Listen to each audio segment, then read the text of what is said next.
Usiku wa Jumapili, anga la bandari ya Uhispania lilikuwa limechafuka kwa vuguvugu la upepo na sauti ya bahari ikipiga kelele za tahadhari.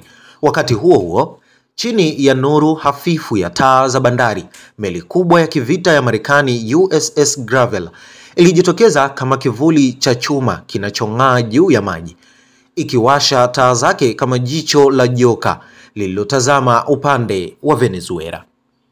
Wakazi wa Trinidad na Tobago walijitokeza kwa mamia kushuhudia tukio hilo lisilo la kawaida. Wengine walipiga picha, wengine walinong'ona kwa hofu. Je, hii ni ishara ya amani au kivuli cha vita? Wakati huo huo, Rais Donald Trump alizungumza kwa maneno makali akimtuhumu Rais Nicolas Maduro wa Venezuela kuwa kiongozi wa genge hatari la uhalifu.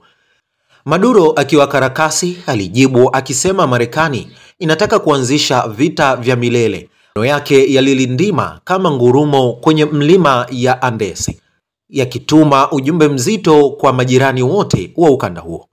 Lakini kwa waziri mkuu wa Trinidad na Tobago, Kamla Pasade Bisesa, ujio wa meli hiyo ulikuwa ni ishara ya ushirikiano, si uvamizi, kwani alisema taifa lake litaendelea kushirikiana na Marekani katika mazoezi ya kijeshi na misaada ya kibinadamu, ambapo hata hivyo katika mitaa ya La Ventile na Chaguanas wananchi walihisi kinyume chake.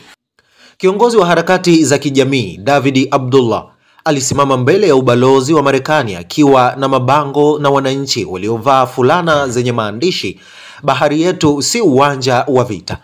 Kwa sauti yenye hasira na matumaini alisema, hii ni meli ya vita, ikiwa maili chache tu kutoka Venezuela. Hatuhitaji kivuli cha mabomu kutanda juu ya visiwa vyetu.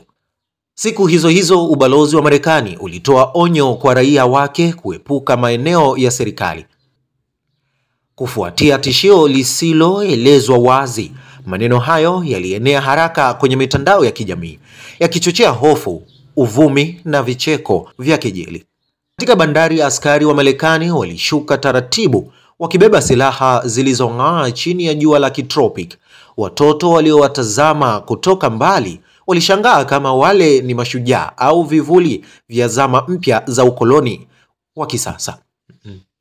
Na huku USS Gravel ikitulia kimya kimya kama joka lililolala bahari ya Caribbean, ilionekana kuchemka kwa wasiwasi, huku upepo uliobeba manukato ya chumvi na mafuta ulipita juu ya maji ukibeba maswali yasiyo na majibu. Je, hii ni mwanzo wa amani mpya au ni sauti ya kwanza ya wimbo wa vita?